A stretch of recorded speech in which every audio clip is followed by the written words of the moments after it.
Did we turn the Super Bowl into another battlefield because we forgot what freedom looks like? Remember, we fight for what's right because it's time to go right.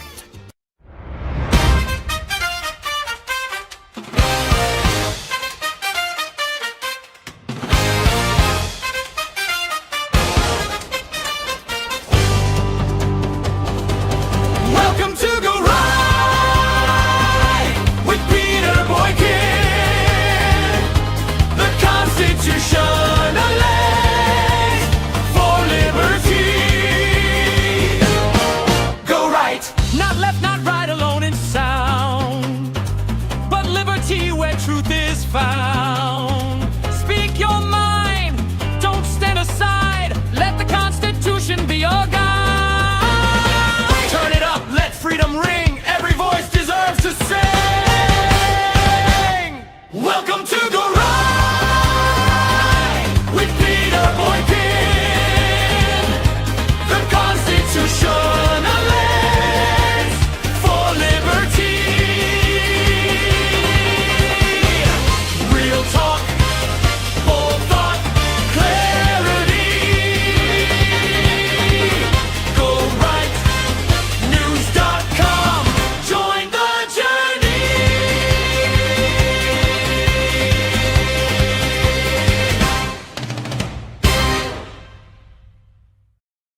Did we turn the Super Bowl into another battlefield because we forgot what freedom looks like? Welcome to hashtag Go Right with Peter Boykin. Somewhere along the way, America stopped being comfortable with disagreement. We used to argue, debate, laugh, and keep watching the same game together. Now we prejudge, pre-react, and pre-outrage before the lights even come on. The Super Bowl halftime show was supposed to be entertainment. Instead, it became another ideological battlefield long before the first note was played. And that says more about us than it does Bad Bunny. A simple truth needs to be said. We can strongly disagree with someone's political views while still defending their right to speak, perform, and express their culture. That is not weakness, that is liberty. As a constitutionalist for liberty, I may disagree, and I do disagree with Bad Bunny on issues like ICE or immigration policy. Many Americans do. But freedom was never designed to protect only voices we personally agree with. The First Amendment exists precisely because we will encounter ideas and perspectives that challenge us. Freedom is not agreement. Freedom is consistency. What happened around this halftime show revealed something deeper. Millions reacted to predictions instead of reality. Memes spread faster than facts. Some critics chose alternative halftime streams instead of watching the performance itself, yet still joined the outrage as if they had experienced it firsthand. Now that's not criticism. That is tribalism. Shared cultural moments have become loyalty tests. Instead of asking whether something was creative or meaningful, people ask whether it aligns with their political identity. When curiosity disappears, unity follows. Now I have to remind people, Puerto Rico is part of the United States. Puerto Ricans are American citizens. Their culture is American culture, whether it fits your personal taste or not. Rejecting cultural expression simply because it feels unpopular or unfamiliar or politically uncomfortable narrows our understanding of what America is supposed to be.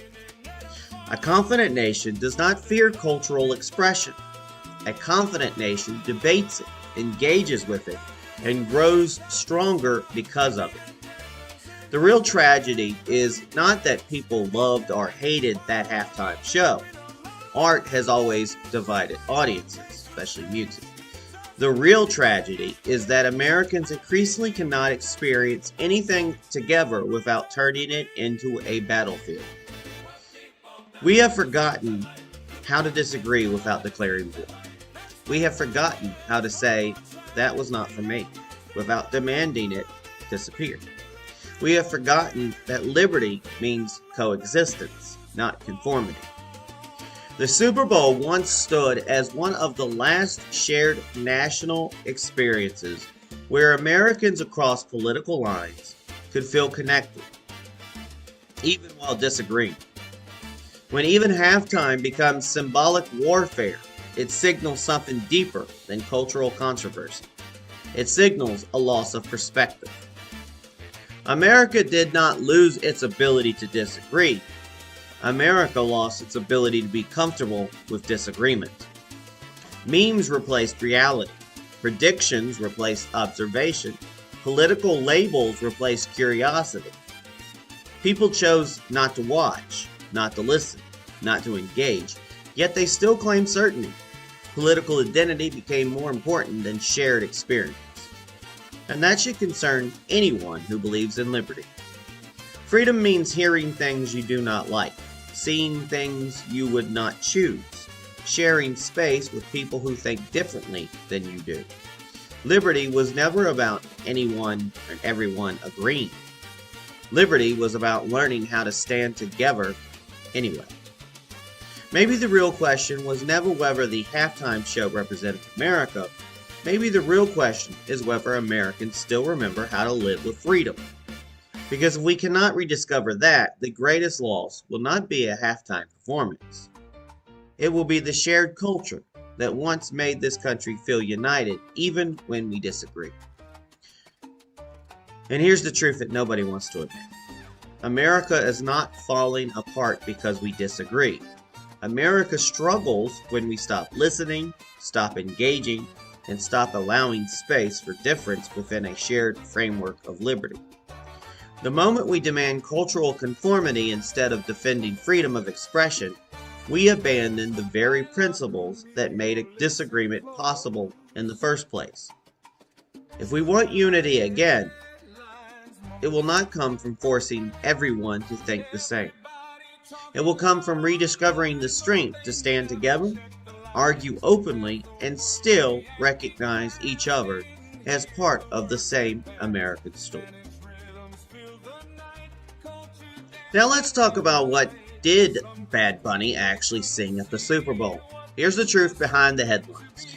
There's been a lot of outrage, a lot of opinions, and honestly a lot of confusion about the halftime show. And what strikes me most is how many people reacted strongly without actually understanding what was being said or even what language it was being said in. Yes, most of the performance was in Spanish. That should not surprise anyone. This was built around a Spanish album and Latin music culture. Yet some people complained that the show was not American enough, because they could not understand it, while at the same time criticizing the lyrics as inappropriate or dirty. Now that contradiction tells us something important. You cannot claim you did not understand the words and then confidently judge their content. There was even a small portion in English and salsa style performed by Lady Gaga, which seems to get overlooked by critics who insist the entire show excluded English audiences. And I've seen some past Super Bowl shows where they did actually have some acts in a different language. Now let's be honest about where the frustration should actually be directed. Artists perform what they are invited to perform. If someone dislikes the choice of the performer, the real issue is with the decision makers who select the acts, not the artist who shows up and delivers exactly what they're known for. And here's another reality check.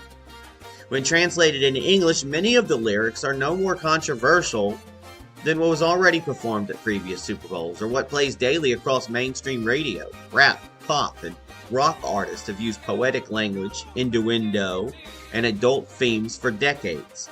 The difference here is not necessarily the content. The difference is that it was in Spanish, and for some viewers that unfamiliarity amplified the reaction.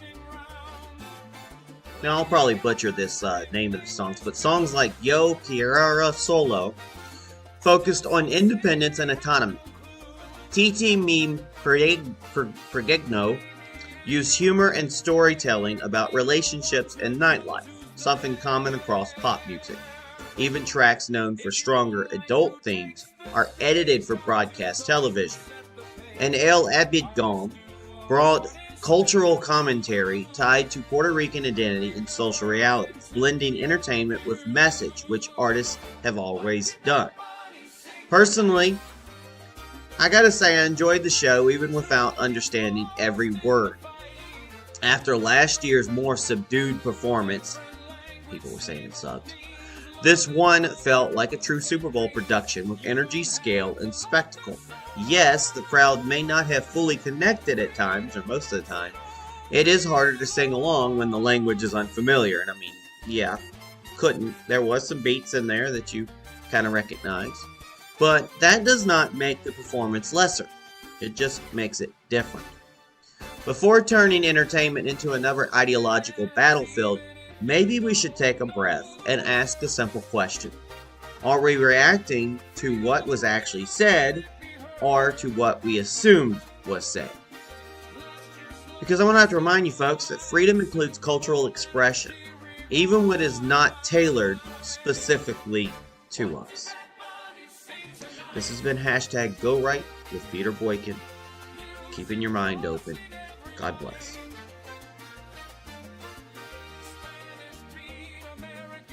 Now, folks, this is on GoRightNews.com, PeterBoykin.com, and GoRightNC.com.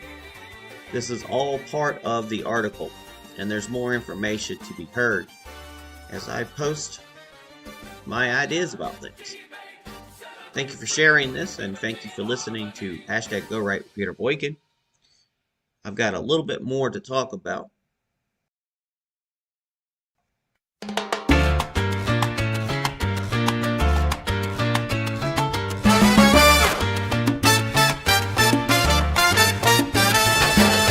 Baila conmigo, listen close. Truth behind the headlines most. Everybody talking loud online, but they never check the lines. Half the world reacting fast, didn't hear the words that passed. Spanish rhythms fill the night, culture dancing in the light. Some complained they couldn't see what the message meant to be. If you don't understand the song, does it mean the singer's wrong? Or maybe we just need context before we judge the beat. What did Bad Bunny sing tonight? Truth gets lost in the fight. Spanish words, global sound, freedom dancing all around. Not every lyric made for you, but freedom lets the music through.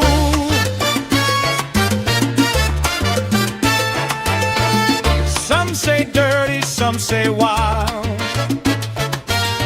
yet pop songs said the same for miles. Poets singing metaphor, heard it all before. Your Perio soul are standing strong, independence in the song, titty jokes and stories told, modern love in rhythm ball.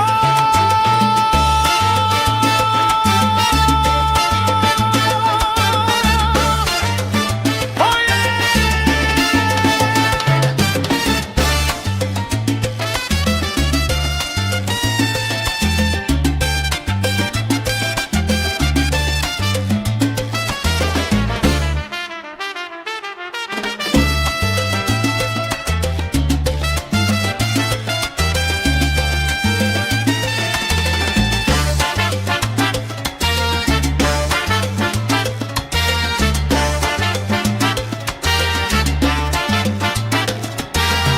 El apagón identity,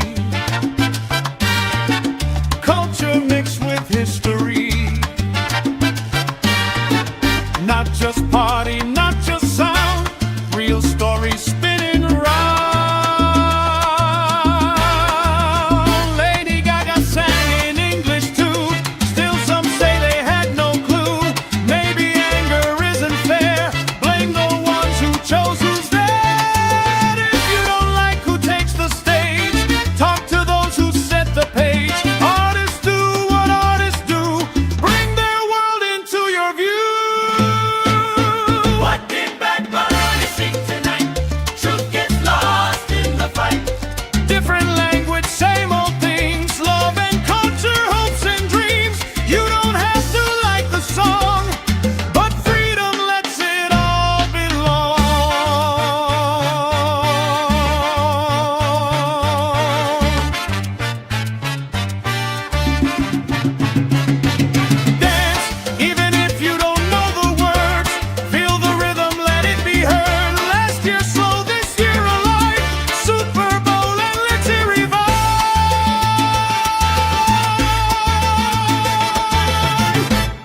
Did we actually watch the same Super Bowl?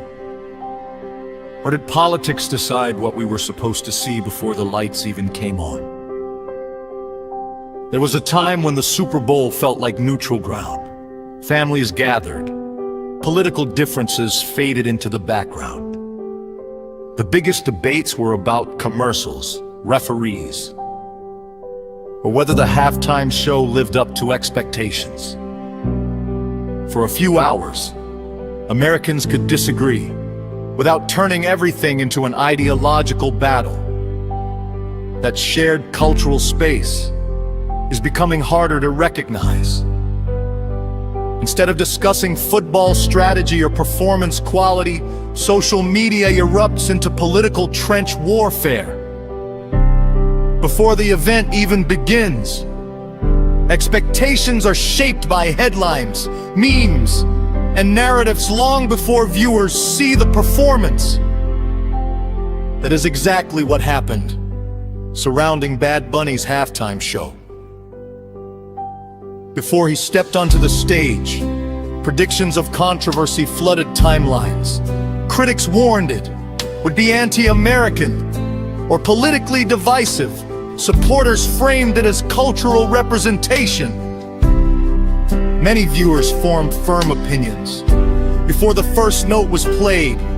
Some chose alternative halftime streams while still criticizing what they believed the show represented. The halftime performance stopped being just entertainment and became a symbol in America's broader culture war. And that reaction reveals something deeper than disagreement about music. It reflects a shift in how Americans experience shared cultural moments. The divide is no longer purely political. It is cultural, emotional, and shaped by perception before reality. Memes predicted controversy. Critics warned of messaging. Supporters emphasized representation by the time the performance aired. Many viewers had already decided what it meant to them. That reality says more about America's political climate than it does about the halftime show itself. President Donald Trump issued sharp criticism, calling the performance absolutely terrible and one of the worst ever, arguing it failed to reflect American values and standards. Media coverage amplified the reaction as evidence of a widening cultural divide. For some critics, the debate extended beyond music into Bad Bunny's previous political positions, including criticism of ICE and immigration enforcement. Others experienced something different. Many viewers described the performance rooted in Puerto Rican culture, family traditions, and artistic authenticity. They saw heritage, community, and representation rather than political messaging. The most revealing aspect was the gap between expectation and reality. Much criticism appeared driven by assumption rather than first-hand viewing. Avoidance replaced engagement. Narratives formed before experience. This reflects a broader national shift. Americans increasingly approach cultural events through political alignment first and personal experience second. The question becomes not, was it entertaining? But, does this represent my side? National culture wars rarely stay national. They filter down into states like North Carolina, where cultural identity, immigration policy, and political polarization already shape local conversations. Many residents support strong border enforcement, while also recognizing the cultural contributions of Hispanic and Latino communities. These positions are not mutually exclusive, yet political narratives often frame them as opposing forces. From a constitutional perspective, strength lies in balancing individual liberty with shared civic responsibility. Cultural expression does not erase American values, it exists alongside them.